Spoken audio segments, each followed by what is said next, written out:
앞에서 이제 우리가 이제 연말정산의 개괄적인 내용을 조금 살펴보았다고 한다면 이제 세부적으로 우리가 어떠한 혜택을 어떻게 받을 수 있는지를 조금 살펴보도록 하겠습니다. 우리가 우선은 세액 그 공제 인적 공제부터 조금 살펴보면요. 우리가 제가 한 명당 우리가 기본 공제는 150만 원이라고 이제 말씀을 드렸고, 그다음에 소득 요건과 그 이제 나이 요건을 만족시킨 분들에 한해서는 추가적으로 한 명당 150만 원, 그다음에 기본 공제 대상자 중에 일정한 요건을 만족시키시는 분들은 추가 공제가 있다고도 말씀을 드렸는데, 우리가 그 70세 이상 경로우대 공제 같은 경우에는 100만 원의 추가 공제가 주어지고요. 그다음에 장애인 같은 경우에는 200만 원, 부녀자 한부모는 각각 50만 원에서 100만 원씩 그 이렇게 추가로 더 공제를 해준다. 그러니까 예를 들어서 본인이 경로 70세 이상이다, 그 근로를 하고 있다, 나 하나 혼자다라고 한다면 기본 공제 금액 150만 원에 경로 우대 100만 원이 더해져서 250만 원의 공제를 받을 수 있다. 그렇게 조금 생각을 하시면 될 거고, 만약에 내가 여성이고 부녀자 공제를 받을 수 있다 그러면은 내 기본 공제 150만 원에 부녀자 공제 50만 원 해서 200만 원의 공제를 받을 수 있다. 대신에 부녀자 한부모는 중복 적용이 안 된다는 점 다시 한번 말씀을 드릴게요. 그다음에 연금보험료 같은 경우에는 국민연금은 한도가 없고, 그다음에 그 건강 고용 보험료도 이제 한도가 없고요. 이제 그 주택자금을 조금 보시면 그 연 400만 원 한도로 해서 이 무주택 세대주의 40% 공제는 이제가 있는데, 이거는 뭐냐면 내가 주택을 이제 전세 혹은 월세 보증금에 대해서 조금 이제 대출을 받아서 주거 생활을 하고 있다라고 한다면은 그 금액에 대한 원리금 상환액의 40%를 소득에서 공제를 해준다라고 알고 계시면 되고, 근데 이거는 우리 주택 청약 금액과 한도를 공유합니다. 그래서 주택 청약 그 한도와 합쳐서 연간 400만 원 한도로 공제를 해주고요. 그 다음에 이 다음이 중요한데요. 이 다음이 이제 장기주택 저당 차입금이라고 해서 우리가 이제 무주택 혹은 1세대 1주택인 분의 세대주가 그 15년 이상의, 보통 우리가 주택담보대출을 받으면 대부분 15년 이상의 그 기간의 상환 기간을 가지고 있거든요. 그래서 그분들이 여기 보이는 것처럼 15년 이후가 많으시겠죠. 15년 이후는 각각 1,800만 원, 뭐 300만 원, 1,500만 원, 500만 원 이렇게 차등을 해서 이제 공제를 해주는데, 사실 우리가 이 한도를 초과하냐 초과하지 않냐, 한도를 충족시키냐, 그거는 중요하지 않고요.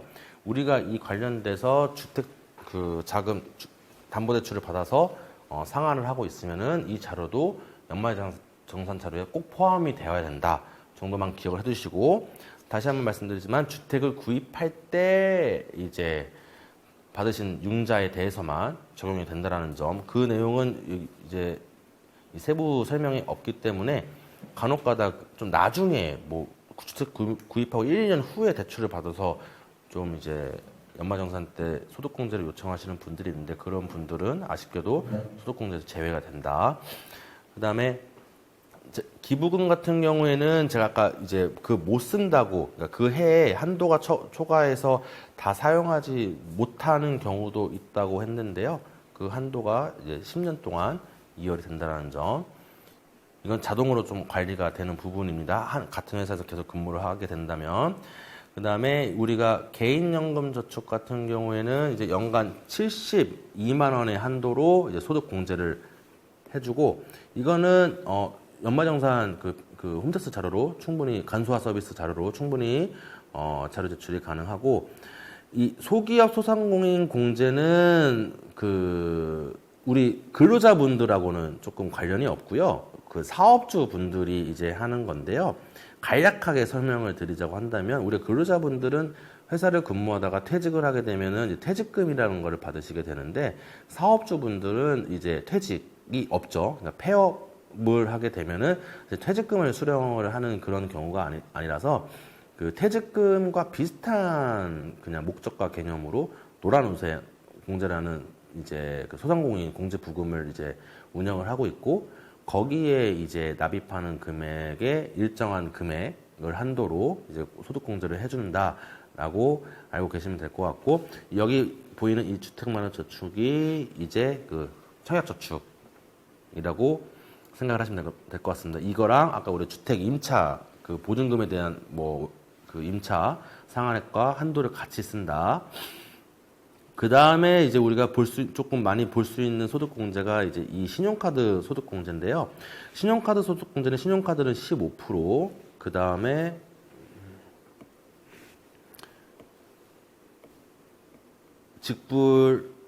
직불카드와 현금영수증 각각 30% 이렇게 공제율이 있고요.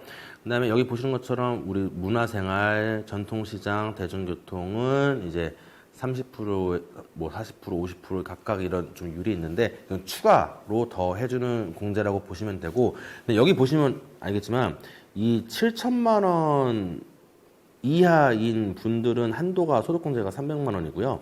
초과인 분들은 250만 원이에요, 한도가. 그래서 우리가 카드를 아무리 많이 쓴다고 하더라도 막 쓰는 족족 다 소득공제가 되는 건 아니고, 일정한 자기 급여에 따라서 한도 내에서 우리가 공제가 된다는 점. 그러니까 맥시멈 아무리 많이 써도 300만 원까지밖에 안 된다라고 알고 계시면 될 것 같습니다.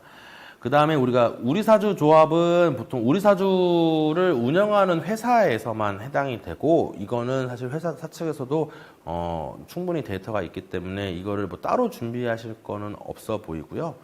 그 다음에 우리 고용유지 중소기업 근로자도 회사에서 아마 따로 관리를 해드릴 거예요. 왜냐면 고용유지 중소기업 자체 중소기업은 기업 자체에서 이 고용유지에 대한 그 세제 관리가 들어가기 때문에 이것도 충분히 이제 들어갈 거다. 그 다음에 다른 것들은 크게 챙기실 것보다 좀 이 부분을 좀 설명을 드리고 싶은데요.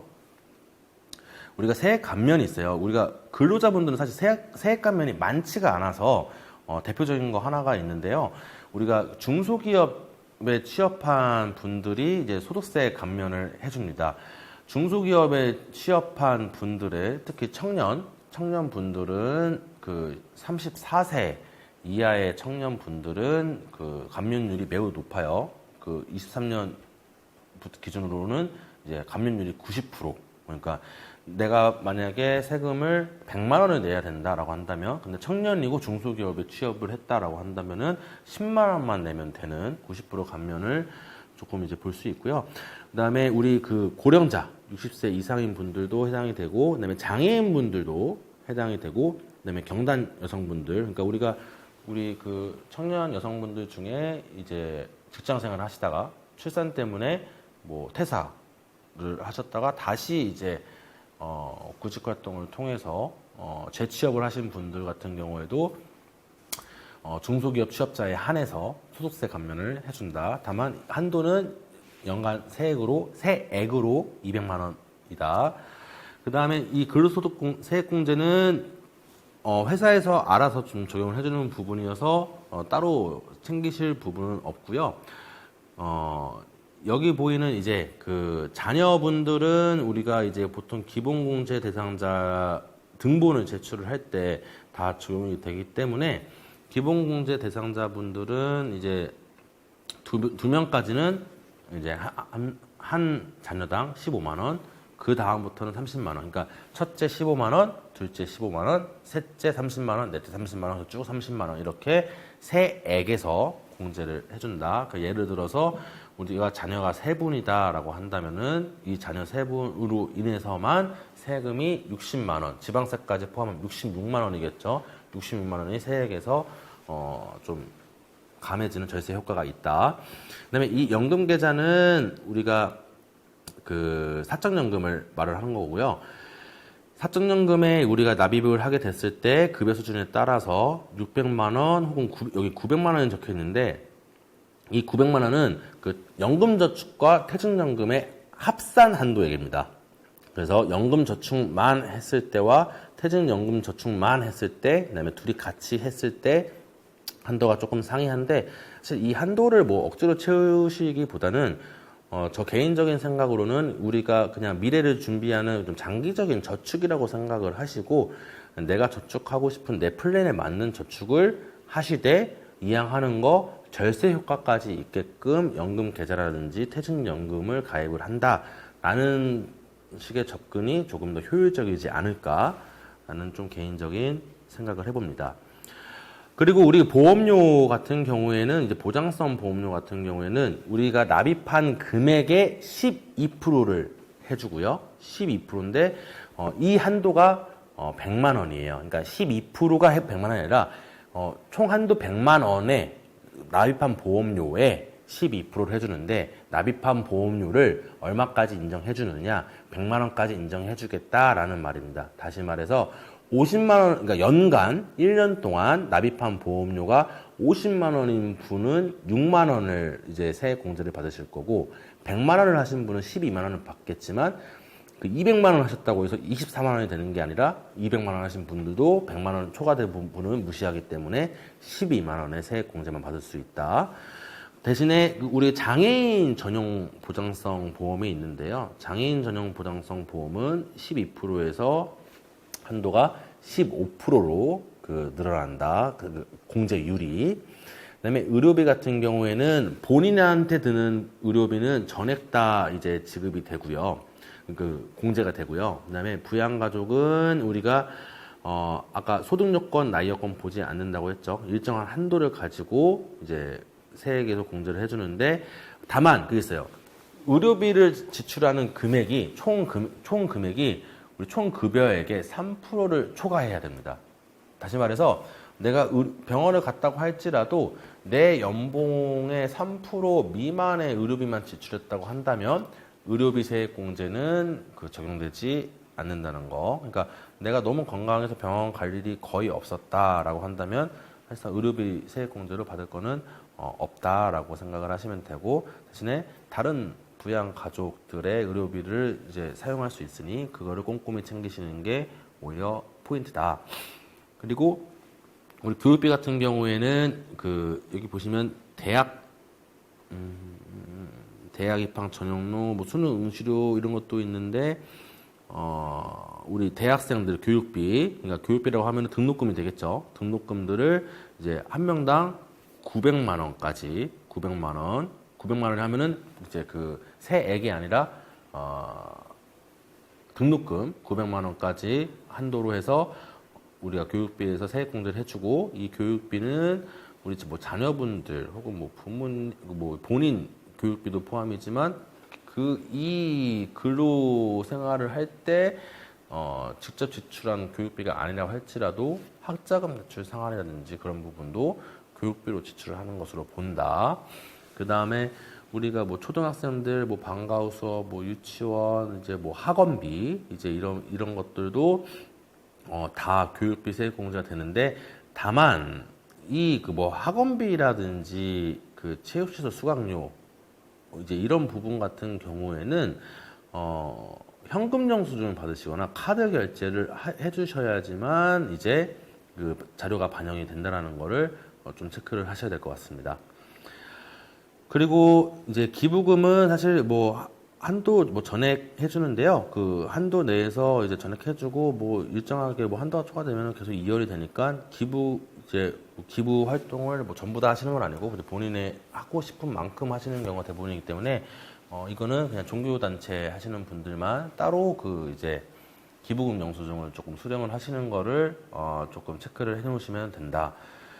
그 다음에 조금 우리가 보셔야 될 게 이 월세 세액 공제입니다. 제가 아까 주택자금 말씀드리면서 이제 뒤에서 말씀드린다고 했는데 우리가 특히 청년분들이 처음에 이제 주거 환경이 안정화가 되기 전까지는 이제 월세를 지불을 하면서 주거 생활을 영위할 수가 있는데요. 월세를 지급을 하는 금액의 일정 금액만큼을 세액에서 공제를 해줍니다. 이것 또한 주거 안정을 위해서 뭐 국가에서 뭐 월세를 지원해 주는 건 아니지만 세금에서 공제를 해줌으로써 실질적으로 국가에서 월세의 일부분을 지원해 주는 효과를 위해서 만들어진 제도라고 생각을 하시면 됩니다.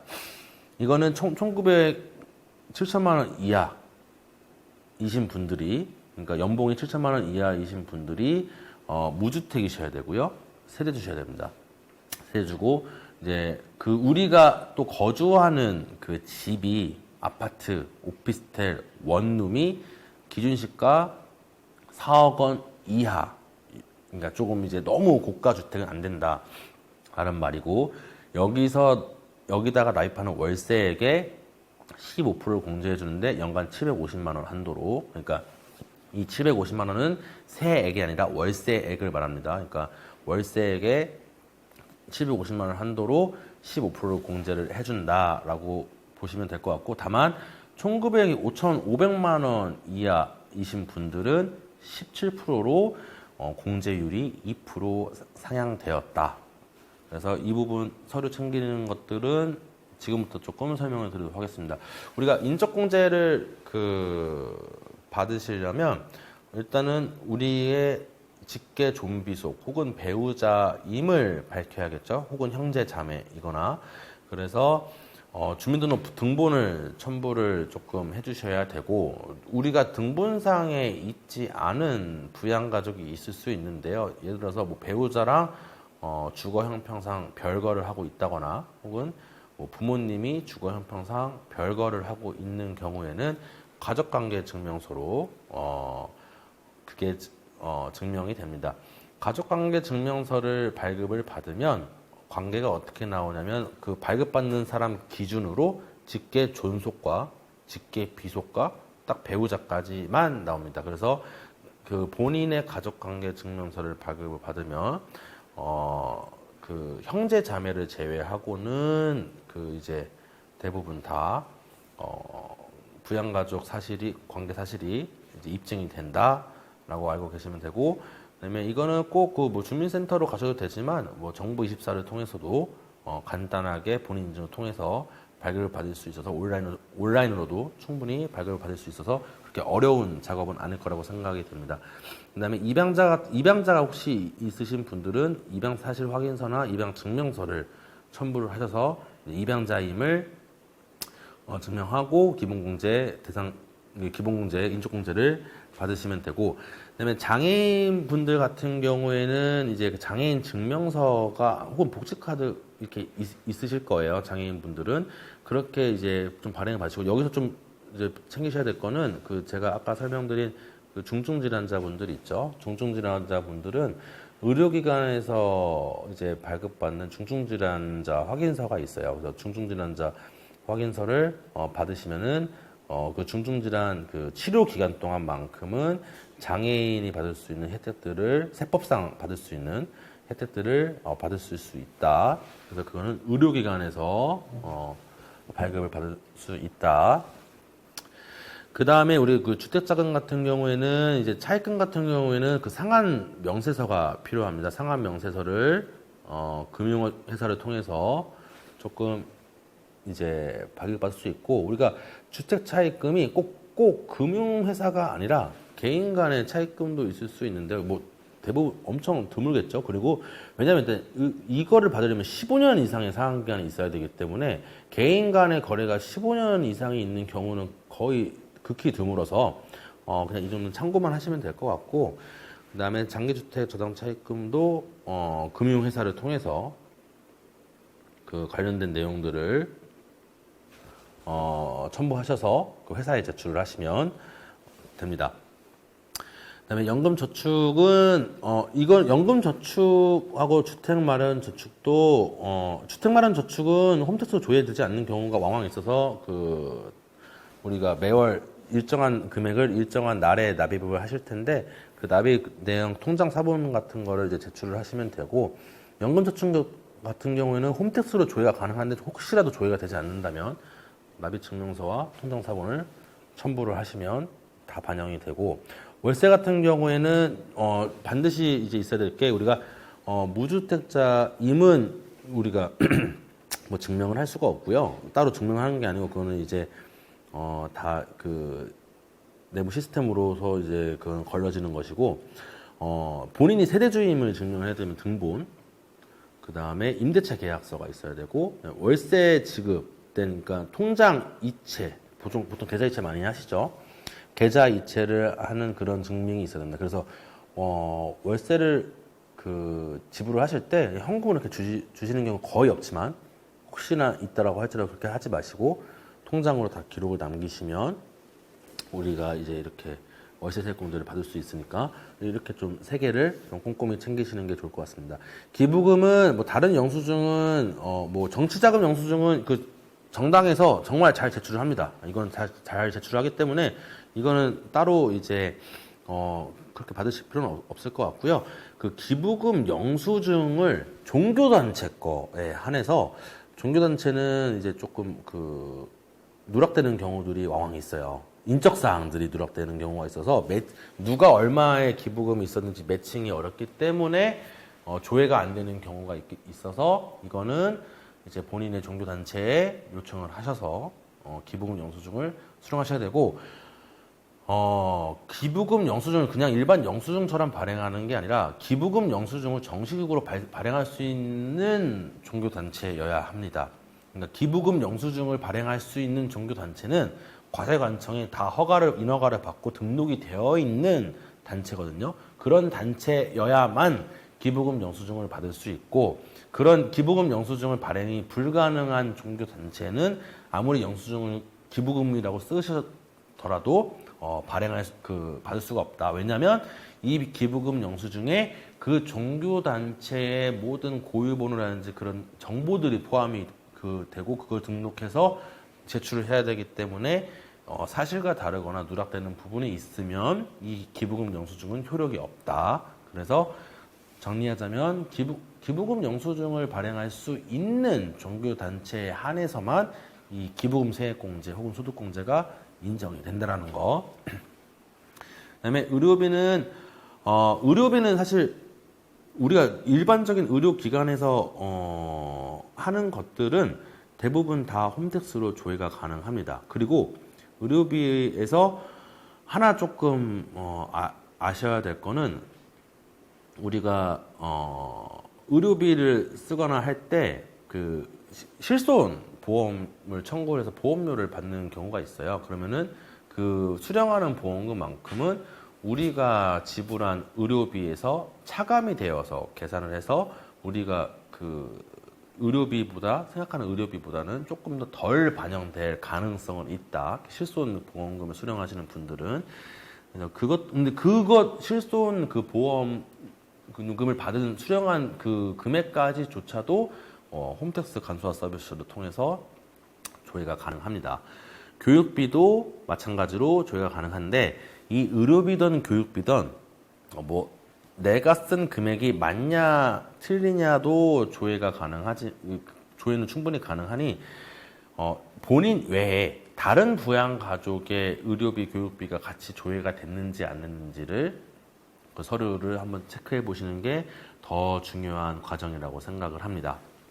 그다음에 이렇게 좀 개괄적으로 연말정산에서 설명을 드렸는데요. 마지막으로 조금 드리고 싶은 말씀은 연말정산이라 함은 연말정산은 우리가 흔히들 근로자들을 유리지갑이라고 표현을 하죠. 워낙에 급여라든지 각종 이제 카드 사용량들이 명확하기 때문에 원칙적으로 우리가 5월 달에 소득세 신고를 해야 되지만 이미 해가 바뀌면 그 세금은 확정이 되어 있기 때문에 미리 1, 2월 달에 연말정산이라는 걸 통해서 우리가 근로자분들은 세액을 확정을 해서 환급을 하거나 혹은 추가적으로 납부를 하게 되는 그런 절차를 밟게 되는데요.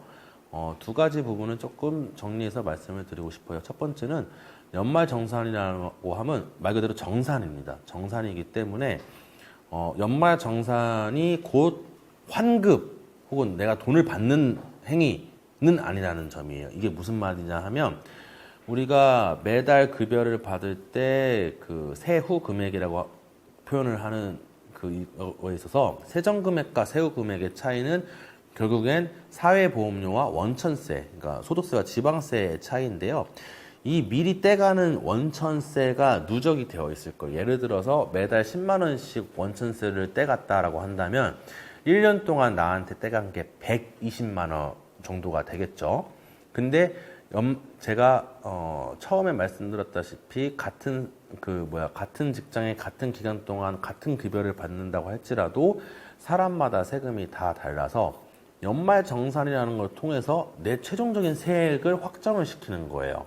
그래서 나한테서 120만 원을 원천 징수를 해 갔는데 연말정산을 통해서 보니까 내가 실질적으로 납부해야 할 세금은 40만 원이었다라고 한다면 80만 원을 더 낸 셈이어서 그 80만 원을 환급을 해주는 거고, 예를 들어서 내가 정산을 해보니까 사실 150만 원을 내야 될 사람이었다. 근데 120만 원을 이미 떼갔으니 30만 원만 추가적으로 납부를 하면 되는. 근데 그것도 납부하는 행위를 우리 근로자분들께서 직접적으로 하는 건 아니고 회사에서 연말정산이 반영된 그 기속월에 급여를 지급할 때 차감해서 지급을 하게 될 거라서 결론은 우리가 추가적으로 납부하는 세액을 줄이고 싶거나 환급세액을 늘리고 싶다면 연말정산을 통해서 최대한 결정세액, 최종적으로 확정되는 세금을 줄이는 게 포인트입니다. 이게 이제 첫 번째 좀 드리고 싶었던 말씀이고, 두 번째는 뭐냐면 연말정산은 우리가 근로소득만 있을 때 이거 일반적으로 좀 확정이 되는 경우입니다. 그러니까 예를 들어서 내가 근로소득도 있고 사업소득도 있는 경우다. 그래서 근로소득이 있는 지급하는 회사에서 연말정산을 했다. 그럼 난 끝. 5월달에 신고 안 해도 돼가 아니라 사업소득이라는 게 남아있기 때문에 5월달에 가서 신고를 하셔야 돼요. 예. 그리고 나는 근로소득이만 있지만 회사를 두 개를 다닌다. 그래서 뭐 A 회사에서 따로 연말정산을 하고 B 회사에서 따로 했다라고 하면은 5월달에 또 하셔야 돼요. 물론 한 회사에서 만약 A 회사를 지금 다니고 있는데 B 회사에 대한 그 급여 자료 정보를 A 회사에 다 제출을 해서 A 회사에서 완벽하게 연말정산을 했다라고 한다면 안 하셔도 되지만 보통 그런 경우가 드물기 때문에 5월달에 꼭 신고를 하셔야 되고, 가장 많은 케이스는 이거예요. 그 해 이직을 하신 경우에는 연말정산으로 좀 과세 의무를 종결을 시키고 싶으시면 퇴사한 직장에서 퇴사를 하실 때 원천징수 영수증을 수령을 하셔서 새롭게 이직한 회사에서 연말정산을 하실 때 그 전 회사에서 받은 원천징수 영수증을 제출을 하셔서 좀 정확한 연말정산이 이루어질 수 있도록 조금 그렇게 하시는 게 필요하다고 생각을 합니다. 물론 연말정산을 통해서 완벽한 그 의무가 정산이 안 됐다고 한다면 5월 달에 정상적으로 좀 신고를 하시면 되고, 이 5월 달에 신고를 하는 건 이미 기간이 지난 것도 가능해요. 그러니까 예를 들어서 올해 2024년도 5월 달에는 23년도 거를 신고를 이제 해야 되는 건데 이미 23년도 거 신고가 지났잖아요.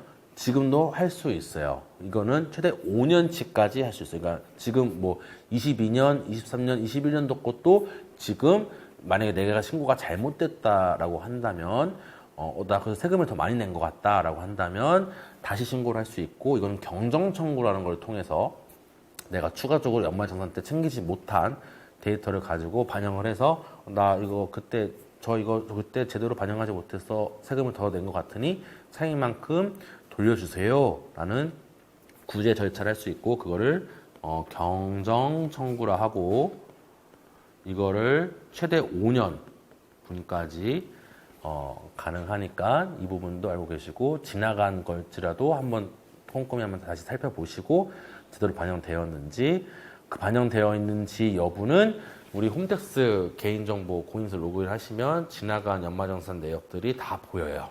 마이 홈택스라는 상단에 빨간색 버튼 누르시면 거기에 이제 뭐 지급 명세서라든지 원천징수 영수증, 그다음에 연말정산 간소화 서비스까지 전부 다 조회가 되니 내가 연말정산한 서류를 보고 이런 게 뭐 신용카드 소득공제, 뭐 의료비, 주택, 월세가 반영이 됐나 안 됐나 보시고, 안 됐다면은 경정청구를 통해서 반영이 될 수 있다는 점을 아시고, 혹시라도 필요하시면은 이 구제 절차를 통해서 과언합된 세금을 환급받으시길 바라겠습니다.